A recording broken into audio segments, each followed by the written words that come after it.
here at the second Twitter space of Aleph Zero, where we'll be talking about the EFP, the progress of where it's heading, what was the response so far, and we'll look at it from many perspectives as we did with the previous one.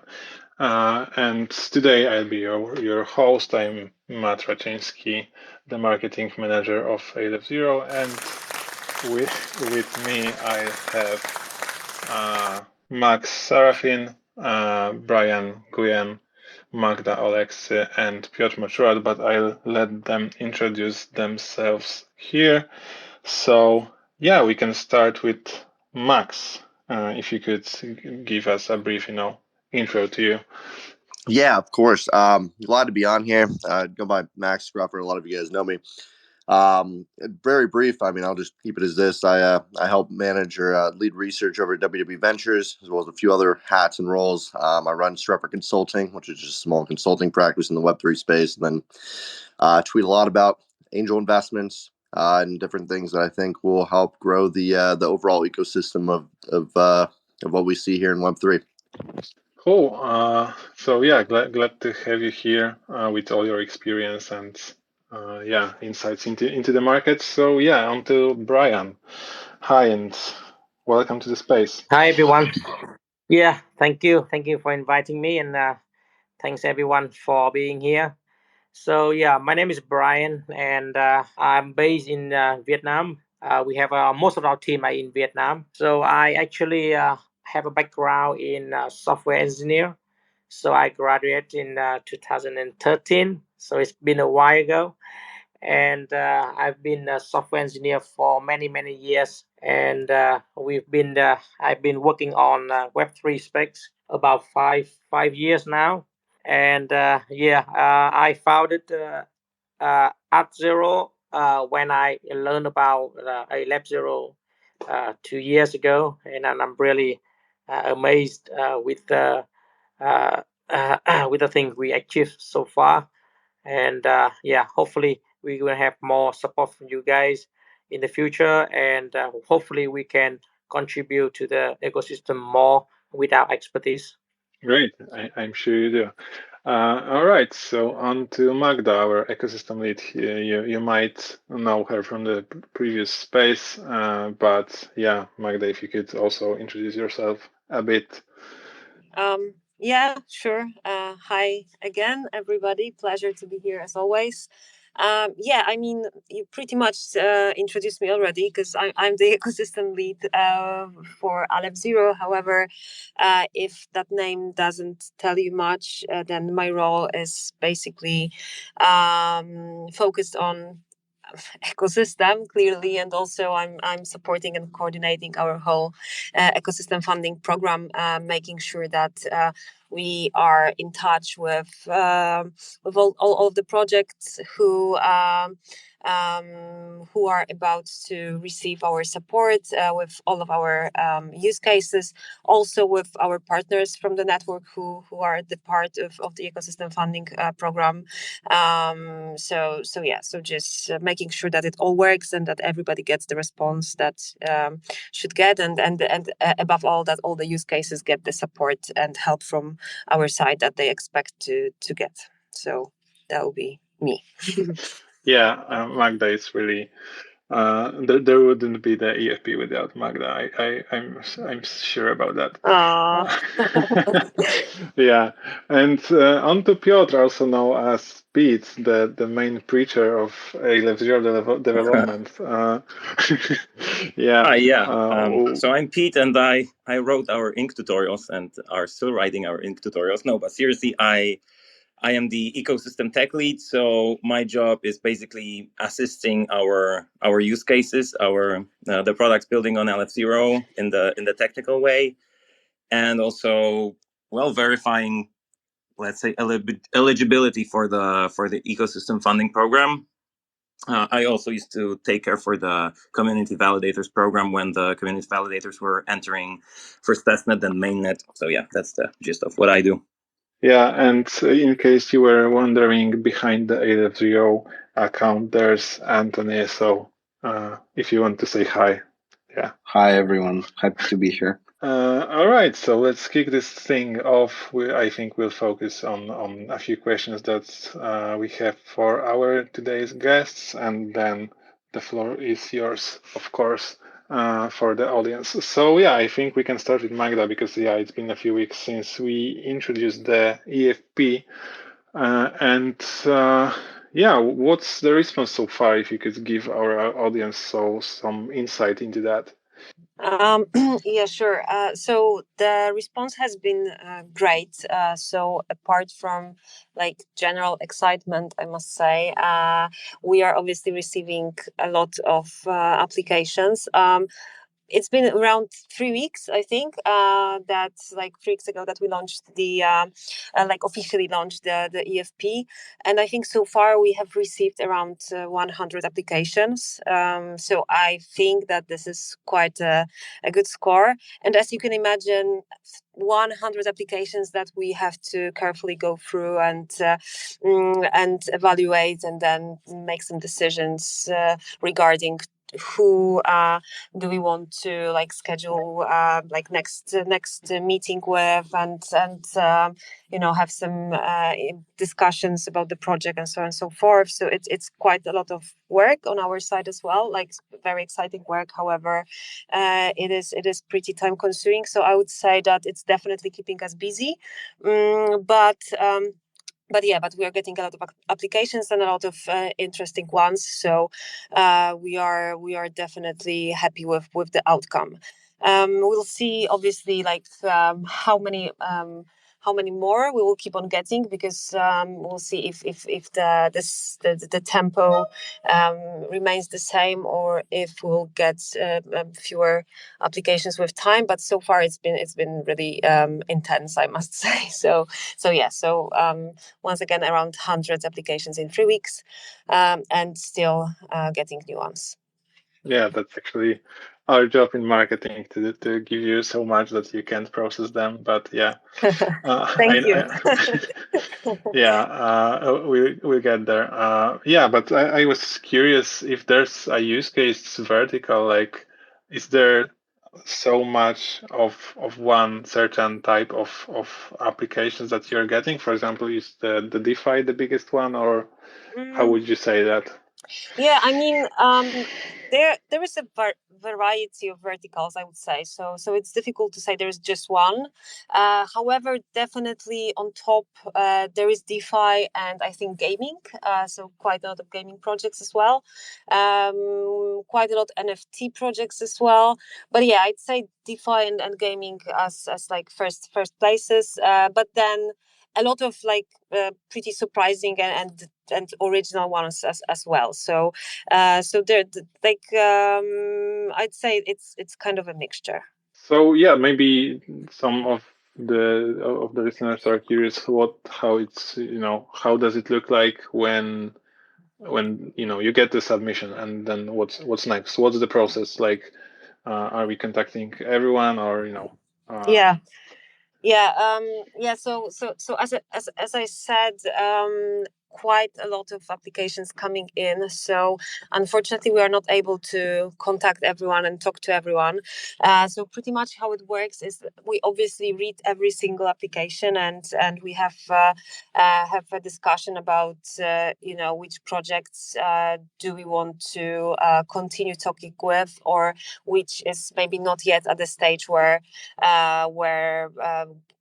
the conversation should be continued. And after we have this initial screening of the applications, we then have a grant committee set up that is meeting every.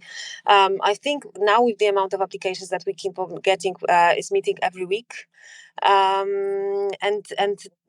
During that meeting, we are actually discussing all the applications that went through this first stage of like application review. So there is fewer, obviously, of them than we get, but then we have like a deeper conversation in the committee, and we analyze the project from like many aspects. And if the committee decides during that meeting that this is a project that we are interested in, that their grant application looks interesting, that their grant request is makes sense, so to say, then the next step would be to reach out to the project, and that's what typically I'm responsible for. So I reach out to the projects, and I set up next I set up a meeting, which would probably where probably there would be somebody from the business side and somebody from the technical side, so that we can discuss projects from many sides, not just focusing on one thing. And then after the meeting and after the discussion, we see what comes next, because sometimes we have some comments and we ask the use case to prepare some additional information, or there is a need to negotiate a bit the grant amount, and so on and so forth. So different scenarios for the meeting. However, the meeting would be the next step, and then during that meeting we decide further steps as well. I think that is definitely worth mentioning is that as those the application evaluation process is pretty time consuming, and we have many team members involved in the process, then it can take up to 3 weeks for us to come back to a project. So even if there are some use cases listening who maybe sent their grant application, let's say 2 weeks ago, and they haven't heard back from us yet, that doesn't mean that we are not interested. I mean, we're still evaluating the application, so we might be getting in touch. However, the thing is that we are not able to get in touch with everybody. So if you've sent your application, let's say 2 months ago, and you still haven't heard back from us, that means that probably it just wasn't the best time to get in touch with you. So that would be pretty much the process. Yeah, great for the insight. And I see we have some requests for speaking. So just a heads up that we will get back to all the questions from the listeners at the end of the session. So Magda, you said about the committee, and Piotr, you are part of it. So it would be good to know your perspective on, you're the dev here. So are you looking for something specific when you are assessing projects? If you could give us your thinking here. Well, first of all, most importantly, developer or not, we need to make sure that the project makes sense in general and makes sense for the ecosystem. We want to keep it diverse and fill all the verticals. Secondly, we like to get to know the team and see if the team is capable. Maybe team members having good track record generally helps us a lot in the decision process. Maybe from a more developer perspective, I like to see the team share but also our core values when it comes to code quality, code safety. So if I can see that the team can write good quality code, and even if it's an MVP, I think you can easily spot traits of well-written code written with attention to detail, but also written with security in mind. For me, that's a very strong factor to consider. Yeah, that's I think that those are the core you're talking about the code. What stage are the projects so far that you've seen the submissions? So, for example, have you already happened to look at the code of some of them, or are they mostly at the idea stage? Various stages. Some of the projects are quite advanced. I think some of them are undergoing audits as we speak. Some of them, of course, are at a very early stage. But in general, I was able to look at a few pieces of code, at good few smart contracts, and in general, I'm quite happy with what I'm seeing. I think we have a great ecosystem where most of the developers are really both experienced and basically pay attention to writing good code and creating good products. Right. Okay, so now on to you, Max. If you could also give us a brief intro to what WW Ventures are doing and what are you actually, as an investor, looking in Aleph Zero ecosystem or in the projects that are here. Yeah. So happy to give some intro on WW Ventures. We're a $15 million venture fund looking across Web3, all the way from social attestation, all the way into DeFi across the board, into anything we can find conviction on, as well as various infrastructure, which helps brings Web2 users over to Web3 and utilizing our LP base to do this on this notion we call social capital. As you've seen, our LP base is kind of across the board of large influencers and KOLs in different industries, such as Tobias Harris, Mr. Beast, and a lot of other huge names that many people know. But outside WW Ventures, investing in myself and I guess in the fund as well, when we look at ecosystem plays, the big thing here is looking at Aleph Zero as kind of this foundational layer, right? You need something that's strong, that is resilient, that has support and network. But the big thing is what projects are actually building on this, because that's what's bringing the users. So when we look at ecosystem plays, infrastructure is a big importance, right? We want bridges, you want onboarding, you want anything that will bring retail and other users on other chains over with ease, without having them to worry about the safety of their assets, as well as how difficult it is to be on chain. So infrastructure is a big thing. Then outside of that, I mean, obviously this is an institutional grade layer one, so it's going to be differentiated from what we see on EVM networks and other chains, such as the Move networks, which are kind of more geared towards users. Although there's some enterprise solutions that doesn't really connect or compare to what Aleph Zero is doing with the instant finality, zero knowledge proofs, which can be used on an institutional grade level. So I'd love to see some institutions getting on board, even kind of smaller startups that have institutional experience that want to be able to utilize this layer one in ways that we haven't seen before across different comparables. So that's kind of what we're looking at in a very kind of vague but semi-specific way. Really anything that supports the network growth of A0 and brings more users on board. Yeah, that's great to hear. So actually, I also wanted to touch upon the your background here, and I know you are you're great at designing tokenomics and looking at that. That's actually what you've built your name on. To mention that. So if you were to look at some projects building here. And you can advise the developers when they are designing their, what would you consider a clear red flag on that tokenomic front, or would you consider fair? And yeah, if you could give any advice to the devs on that end. Yeah, of course. I think the word red flag is hard. I mean, so I guess I'll start there. So I mean, the big thing with red flags is you don't want the team to be dominating the supply.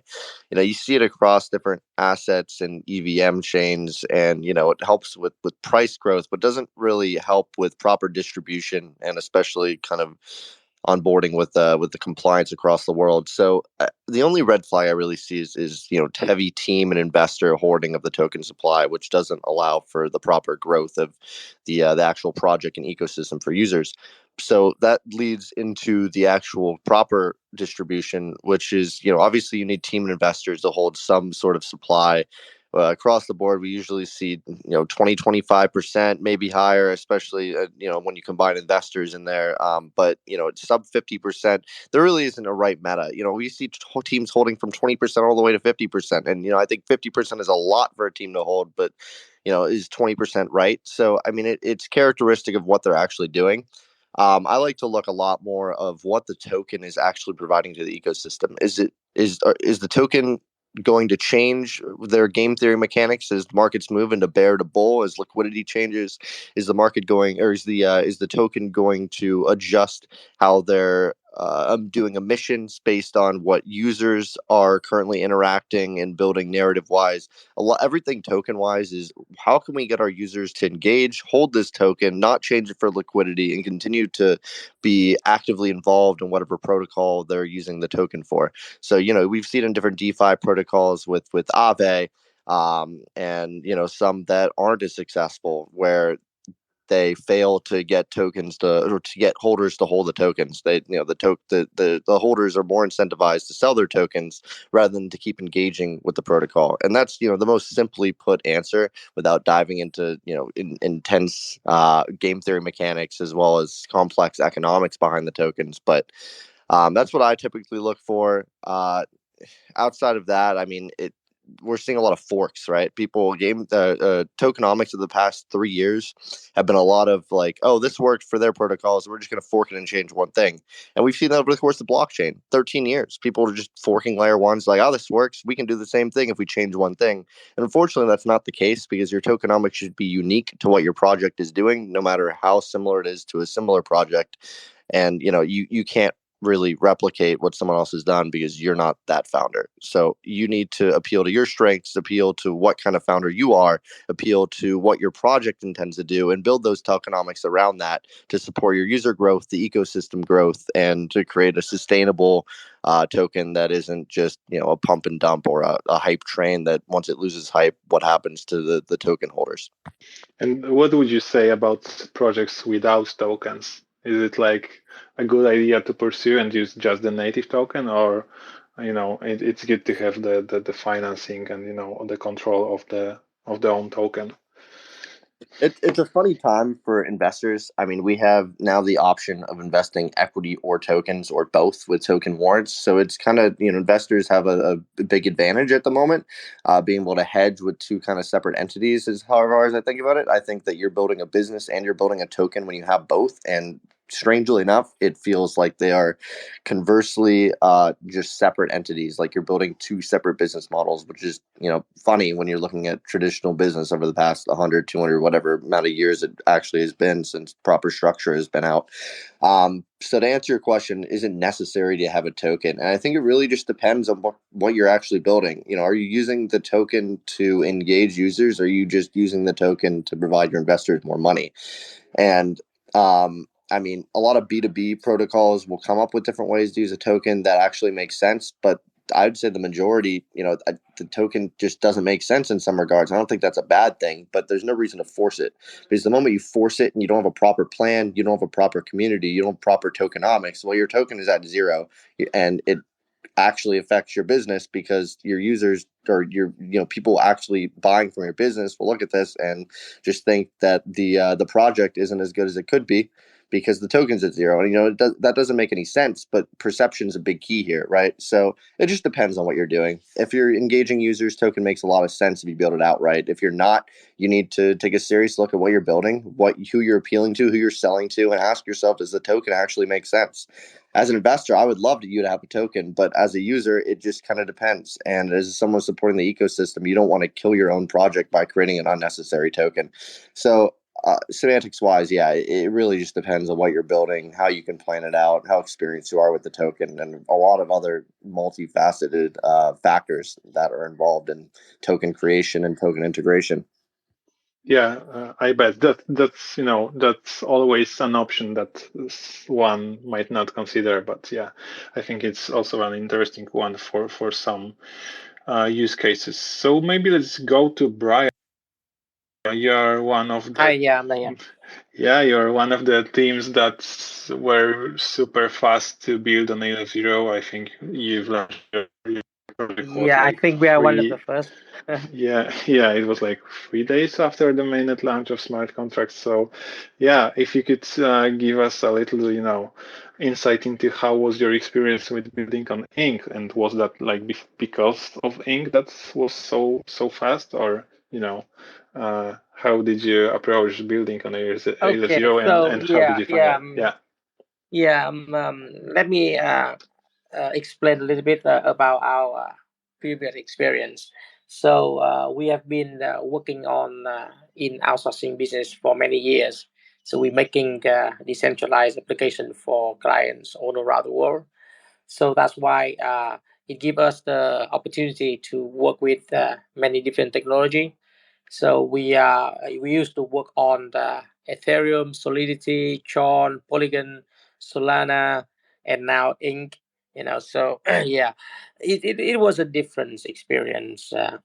In the past, when we were working with client, we are just part of the the product part of their team. So we provide a technical solution and development for them. But on the ArtZero, we have to build everything from from scratch. We have to learn everything from beginning. We have to make product development. We have to make business development, even some fundraising and building a team, everything. Yeah, so it's a completely different experience building on the on on Aleph Zero and on Ink. In terms of technical, yeah, in terms of technical development, we have very similar challenges when we're working on Ink with and many other new technology as well. But I think we get used to it. We have been we are technical people. Your technical thing changing so fast. So as an engineer, we have to adapt and we have to learn fast. Otherwise, we cannot keep ourselves, in this pace. So yeah, the good thing is our team and have we are very fast learner. So when the thing come to ink, we learn that from the code. We learn that from asking people around, and yeah, and it helps us a lot. Um, and what I'm surprised is when I first look at the ink and Aleph Zero. Actually, I didn't look at ink first. I look at the Aleph Zero and technology behind Aleph Zero first before I look at ink. And I'm really amazed with the technology behind, including MPC, GK Snake. Uh, Sorry, my kid is just here. So yeah, Yeah, no so worries. that that is really the technology behind is really comprehensive. That's what I meant, and I really think that it's just a matter of time before Aleph Zero will be popular in the Web3 space, and more people, more developer will come and experience this and see the difference between ink, like what we've seen to compare with other technology at the moment in the market. Great. And how would you say that, like, how's your application since or launching on the mainnet? So, would you say that, it's still as fast as you thought, or would you, see Yeah, some room actually, to? Yeah. we start working on ink since February 2022, so it's been more than a year now. So we've learned ink sin is in its infancy. So we build up our knowledge and we perfect our smart contract at every update of Ink. So every single change in Ink, every single update, we have our team to work on that and upgrade the the code as soon as possible. And we learn from the engineer, the resource. Even the resource is very limited at that time. But yeah, we've been asking around, and the team from parity is very useful for to support us. And then after we build the contract, and we really have a very strong support from Aleph Zero. So you guys have supporting us to provide a grant for auditing our code, and that really helpful because it improve our the security of the smart contract and gain the trust from the market and make us become very confident when we launching. So as soon as the mainnet launch, we actually already ready like 1 or 2 months before the mainnet launch. So Yeah. yeah. Okay, so let's maybe go deeper into, because you have so much experience with different platforms, so maybe we could go there. Yeah. So what would you say that, is there in Solidity and in that it's missing in Ink? So is there something that's clear to you that the Ink should have and should be added here and, to improve Yeah, the dev so experience? basically, yeah, the first thing is the language. So the language, Solidity, they have their own language and it dedicated for EVM for Ethereum smart contract development. In Ink, we use Rust, right?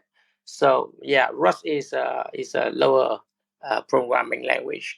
So and then Solidity is a higher level programming language.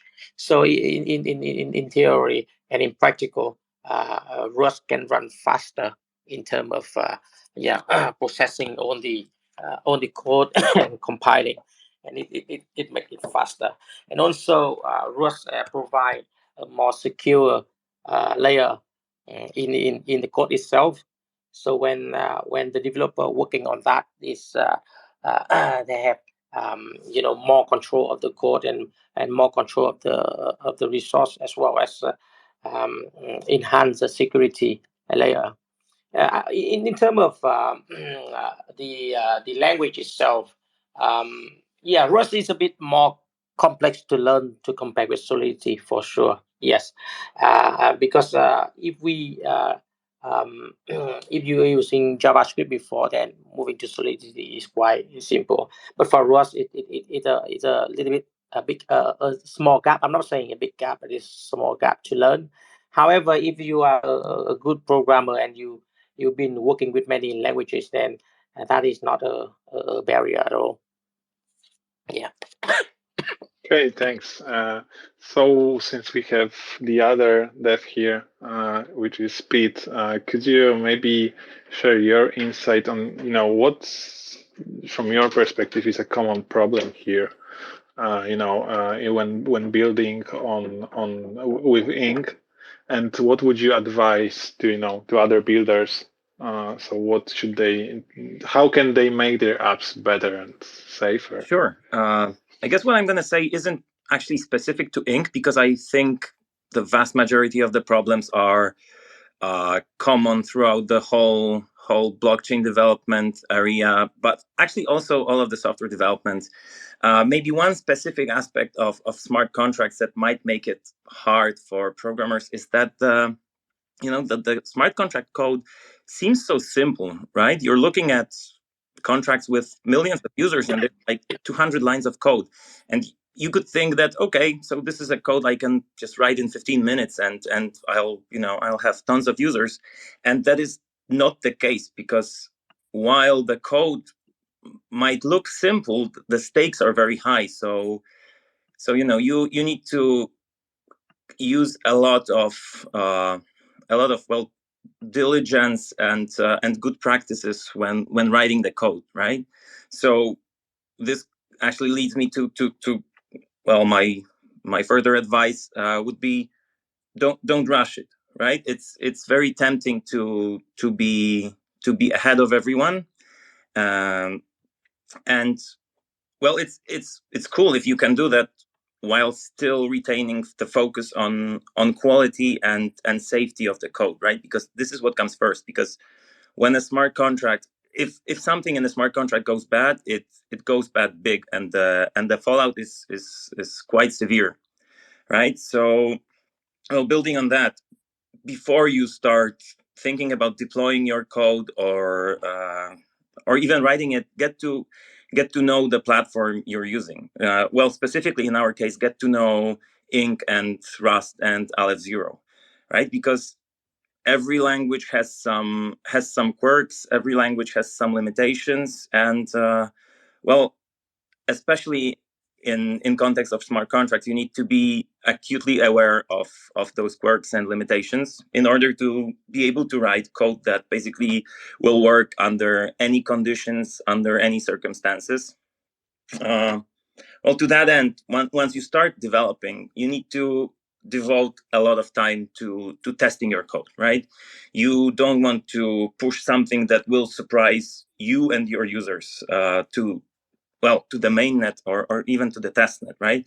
So, well, good practice is, and you'll notice that it's actually not that different from, I don't know, deploying an e-commerce website. But first you start off with writing unit tests locally, then maybe end-to-end tests. It's worth noting that actually Ink now supports end-to-end tests, which is pretty cool, and it gives you a lot of expressive powers while testing locally. Only when you're sure that your test coverage is really high, and all your local tests are passing, and you're confident that your platform is working okay, you deploy it to testnet. and you start testing there, right? The local tests are not enough. You need to have real users on testnet.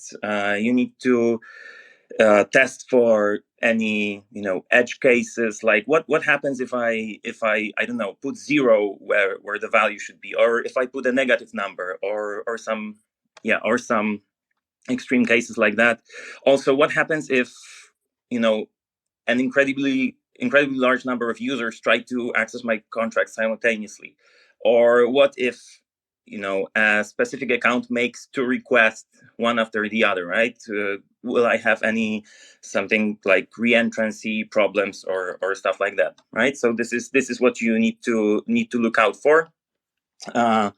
Also, and I think this is really imperative for for projects who are serious. You need to make sure to get an audit from like a widely respected auditing firm. There's a few of those. So especially if you want users to come to your product, publishing the results of an audit and getting like a stamp of approval from an auditing firm is really, really important.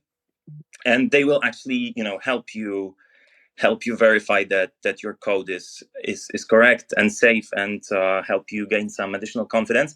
Of course, it's not enough to just write something random and send it to an auditing firm in order for them to make your code good. No, of course your code needs to be good up front, and they will just help you find what you missed and give you this additional security. And something that might be, well, perhaps counterintuitive in the like anonymous blockchain space is we encourage the projects to publish their code, because even as the name contract implies, you want your users to like know what contract they're interacting with, right? So if you have a project and your code is private and no one can see it, well, how do you expect your users to enter into a contract without reading the contract, right? Of course, the contract intuition is not necessarily the most correct with smart contracts, but it gives you an idea of how you should treat your code. Yeah. So I guess and apart from that, all the good development practices that we know from traditional software development, of course, hold, right? Yeah. I guess that's it. Yeah, I think the basic thing is that what we're doing here is programmable money. So if you're dealing with that, you want to make it safe. Like you wouldn't trust a bank if it was Of course. not that secure as they say. Yeah, so maybe we'll get back to you, Max, with the question that I think is really interesting to most of the people in the space. Like, does the tech matter for you when you're taking investment decisions? Like, is it does it influence your decision? Is it not, or are you looking purely at the hype? What's your take on that? I think it depends what type of investor you are, right? So the tech makes a big difference in the security, the efficiency, and the innovativeness in differentials across comparing networks or projects that is a big factor in long-term investing.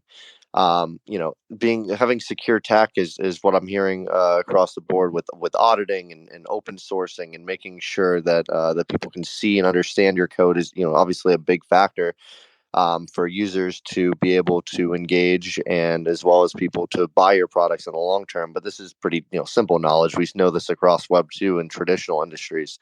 I think that the space is rather interesting at the moment due to the differentials and kind of big increase of different tech we're seeing across the board. And I think it's important as a long-term investor to look at these projects and ask yourself, how do they compare? How will they be used differently? How is the tech different? And in what way does this differential help make this project have longevity? Of course, after we've seen all of these kind of failures across the board, it's important to question, are these semantic errors or tech errors? And we see a lot of vulnerabilities getting taken advantage of security wise. So yeah, I mean, in a whole kind of circular way, tech's important.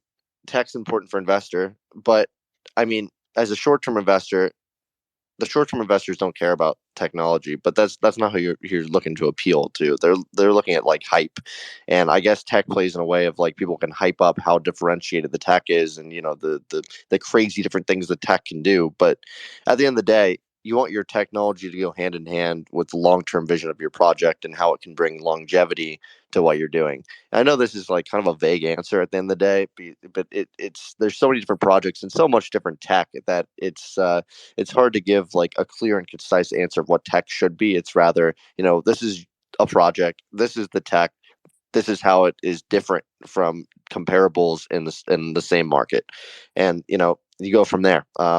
That's kind of the basic answer. Yeah. All right. So also, I think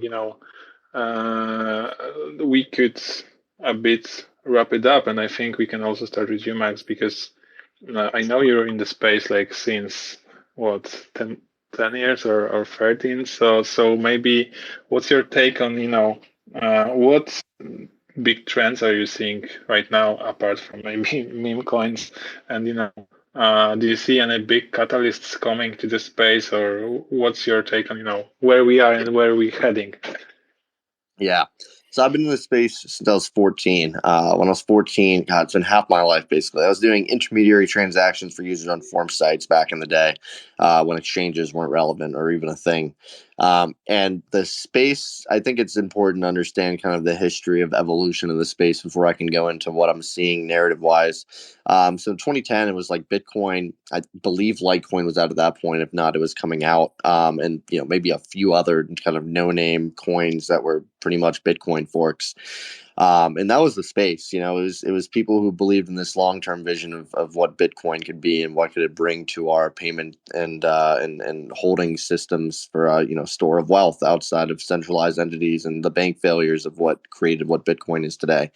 And then you fast forward to I'm going to skip the 2013 kind of crap coin area of mining and just random forks of nothingness that people were just pumping. It was a funny time, but that area was just kind of irrelevant.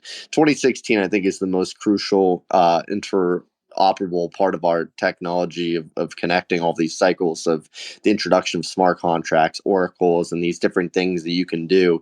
And what happened was we went from a store of value to an ecosystem of crazy amounts of different technology, all the way to account abstraction, meaning the way that you can access a wallet with only a Web2 profile like a Gmail account, all the way to blockchains being able to communicate and connect to each other in different ways that the user doesn't even realize. It's very comparable to what we see with the internet craze. In the very early days of the internet, only people with large knowledge could understand and build on it and actually use it, to where we are now, where you go on a website and the user just has to click a button, but they have no ideas of the inner workings behind it. So if I would to compare it to that, we're kind of maybe half to 3/4 of the way there. I mean, mass adoption is a term that is very hard to dictate in current moments. You can just know when mass adoption hits. It's hard to measure, mass adoption's coming. It's rather just, there's a section of time before mass adoption, and then there's that moment during mass adoption, which is where everyone's using it. And it's hard to like really measure because it's kind of black and white. There's either mass adoption or there's not, right? So we're not at mass adoption yet. We're not to the point where users can go on random sites and not realize they have a wallet, not realize they have tokens, and where it just feels like the internet to them. We're not there yet. So we're kind of in the inner workings of it. It's hard to compare it to the .com bubble because that was its own phase entirely, and it's hard to even compare 21 to that because it wasn't an outsourcing of tech. It was an outsourcing of hype, which is similar to 2017. But now we're seeing all this different tech, all these different ways of infrastructure and building and bringing users over, and all these different ways of how Web 2 users can integrate and use Web 3 without having the knowledge. But we aren't there yet. So I think it's another 5 to 10 years, maybe less.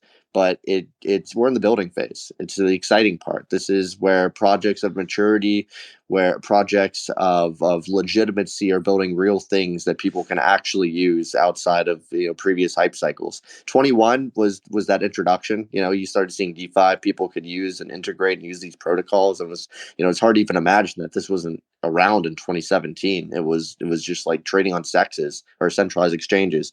Now it's like you can integrate and engage in all these protocols, and community building of Web3 is even more crazy than what we've seen in the past. It was kind of like cultish before. Now it's like an actual community of supporters and people who are engaging and using protocols. And the next step really is getting more Web2 users over into this kind of community orientation to where they're engaging and using protocols without them even thinking about it and without them even knowing they have tokens. So that's what I'm seeing. You're seeing account abstraction, you're seeing interoperability, you're seeing how modular chains can introduce scalability. There's still a bunch of scalability concerns in the industry. No one wants to use an EVM chain and pay $60 a transaction, especially it doesn't help businesses. How are enterprises going to build an EVM where their users have to pay 10, 60, 50, 20, whatever the number is per transaction? It doesn't make any sense on a business standpoint. So scalability is next. How can EVM scale? How can non-EVM scale? So it's like this technology hub. We have all this different tech. Which tech is going to reign supreme? Which tech is going to bring in the users? And then that's the point where we hit mass adoption. It's all the users are on Web3 without knowing they're in Web3. So Yeah. I answered the question, but didn't I? We're in this like middle stage basically, or 3/4 stage. There's just a bunch of tech. No, I bet like user experience is something that I always refer to as well. Like using crypto now is we got used to that, but we always can make it more seamless. So I bet that's one of the directions we will get, and we need to get there. And yeah, that's something also we want to do here in Aleph Zero and our products. But yeah, let's also go to Brian. What would you say that what's the big trend that you are looking to in Web3 right now? Oh yeah, I think at the moment Web3 is a bit crazy, right? Everyone is talking about frog and dog and cat everywhere. But I think at the moment there's a lot of people that into crypto mostly because of for money gain. However, in the long term, I still thinking that technology will be the key things. And I'm very agree with Max about the the future when we can uh, um, lose the gap between Web 2 and Web 3 and make sure people don't see the difference. The technology, the application they're using in Web 2 actually has been built and built by a Web 3 technology. So yeah, that is a big thing. I think at the moment they still have a gap, like is a barrier to avoid Web 2 or normal user to use Web 3, because even like you saying you using wallet and token, things like that is very a strange language for many people outside Web 3. So I'm really looking for the technology in the next few years that we can close that barrier and break that barrier, to make sure that the transition between Web 2 application and Web 3 application is smooth, and there is no technical term or technical barrier for the normal user. I mean, to use technology. Yeah, thank you for that answer. So yeah, I bet I could ask Peter, Magda about their thoughts, but I think all our thoughts are to what we're building. So we want to grow it, and that's what we're doing here. So I think we can already go to the questions from the community. So if you want to add anything, ask us about anything, then give us the request for that, and yeah, we can start with Andromeda swap, as we already have them waiting for quite some time. So yeah, the floor is yours. Oh, cool. Well, nice to hear you guys speaking tonight. Lots of good stuff. Yeah, I was curious to hear. I was really curious to hear more about. I guess Aleph Zero and how exactly the privacy layer is going to work. Is it going to be an L2 on Aleph Zero, or is it going to be like a side chain, or is it like going to be built in to the main blockchain itself? So, if I may, Please do. So basically, the way we designed the privacy layer, and I'm saying we, but I'm not actually part of the privacy team, so I'm gonna do my best to convey it like it is. So the design is that it's sort of, well, you can think of the privacy layer as a framework that you can choose to use, but you're not forced to. So um so yeah, it's, you can think of as like opt-in privacy, right? Whenever you need to write a DApp that utilizes some privacy aspects, you would basically use this. Of course, there's elements of the chain that allow this framework to function, but at its core, it's a, well, it's a separate and, well, almost chain agnostic, well, let's say library or framework, right? And yeah, actually, I would say the most challenging part when designing a framework like that is, well, aside of course from all the hardcore cryptography that's involved, zk snarks and circuits and whatnot, actually the compliance aspect is something that we really focus on. And yeah, I think, stay tuned, because we have some very interesting takes on that, and I think the product that we're building will check all the boxes, so to speak. Okay, cool. So it's not gonna be like pools. It's not gonna be like ZK pools. It's gonna be like, you shield your transactions, I guess. Well, at least part of it, I think. There's going to be more, but here I will need to defer to to other team members that know more about the actual inner workings of this library. Okay, that's all. Or if somebody else wants to answer, it's cool. I think Anthony might also have some insight here on what actually we are trying to target with that solution. If you could add that. Yeah, sure. Hi, everyone. So like the general idea with the privacy layer is to make the chain sort of, as a developer or as a startup or as an enterprise, you can either build directly on A0, or you can stay with your preferred network. And if you're looking for a sophisticated programmable privacy solution, you can just use liminal, and then the private state of smart contracts would be held within Aleph Zero, which then benefits the network, obviously, from traffic. Like the idea here is to an extent, I guess, compete with different permission solutions.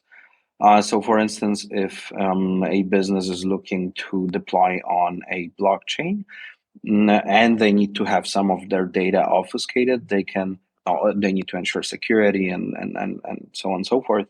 They can either use something permissioned, or they can use a public chain with some privacy features.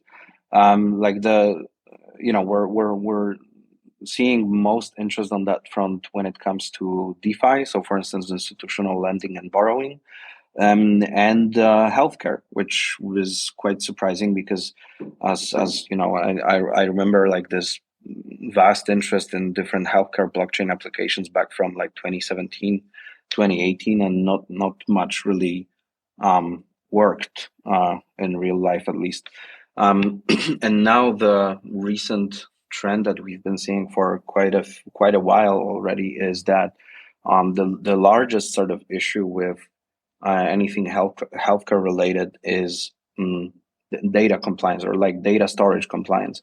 So, say if you're a healthcare company, healthcare enterprise, you need to comply with local regulations as far as the like storing of the data is concerned.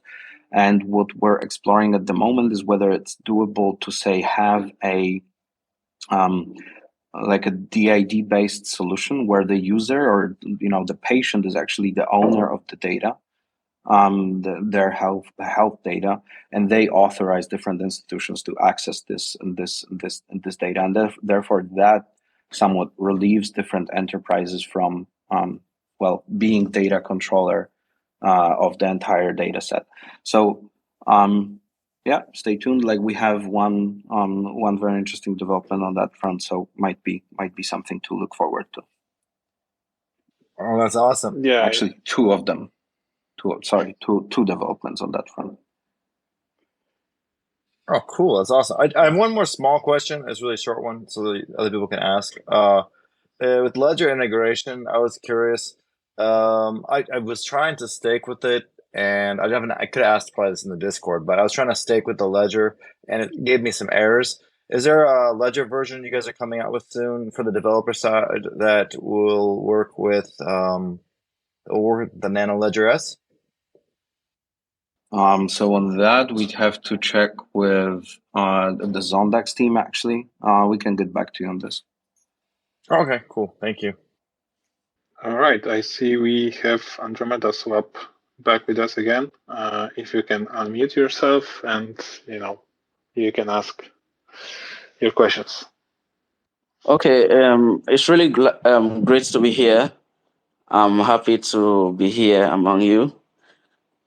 And I'm really excited about the progress of the ecosystem with regards to funding and development in general.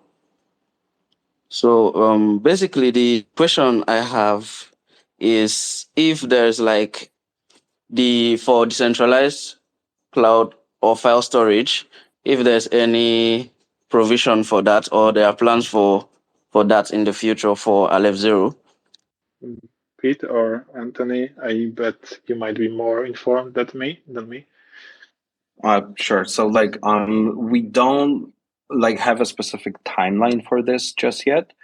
Obviously the main challenge with all of blockchain related storage is the cost, right? So it just doesn't really make sense cost wise compared to anything that we currently have in Web 2.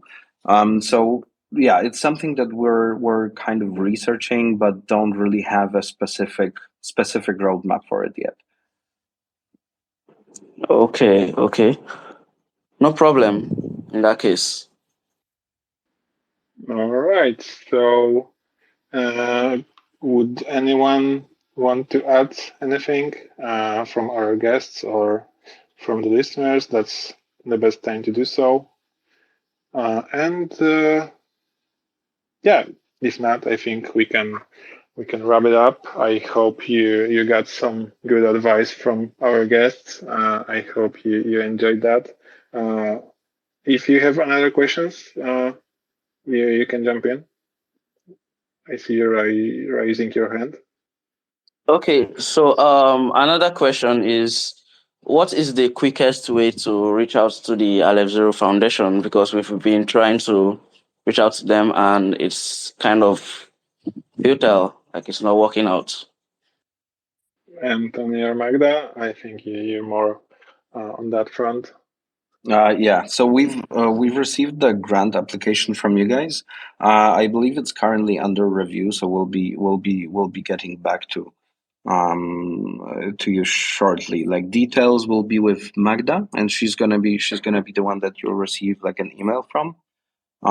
So yeah, be on the lookout for that. Yeah, exactly. Sorry, I just tried to jump in earlier, but somehow my phone didn't work. But yeah, exactly. As Anthony said, and as I mentioned, like in my initial answer, so we've received over 100 applications. So we are still in the process of replying. So if you didn't get your answer yet, then it's probably coming. So yeah, just bear with us. Okay, so this is not really about the ecosystem funding though. Like I mean normal reach outs, like getting to communicate with the team in any way. So then I'd say Discord is the best way to do that. And if you tag us there, then we can, take it from there. Whether you need, dev support or even if you want to reach out to me, just shoot me a DM. Yeah. All right. I see we have another question. So let me let you in, and I bet that might be the last one, as we are past the hour that we talked about. So yeah, if you can ask the question, the floor is yours. Or yeah, you can try to unmute yourself. That's mostly the case for most of the people in spaces. But yeah. Was that me you were referring to? Was that myself that you were speaking? Yeah, you can talk. Sorry, I'm having some lawnmowers around outside the window. No, perfect. I'm really interested in this project. I was just hoping if I could maybe reach out to one of the team, or maybe a couple of guys in the team that might want to come into my own Twitter space that I host. We host it on a Saturday, and it's basically we do one on a Friday for NFTs, and one on a Saturday for crypto. I think which would also fit in the crypto category. But you know, we'd love to invite you guys to come and chat on our space if you could find the time for it. Yeah, just shoot me a DM and we'll take it from there. All right. So yeah, I think that's it. So thank you all for joining, and I think we can wrap it up, and we'll be back soon with another Twitter Spaces. So yeah, stay tuned and have a great day, everyone.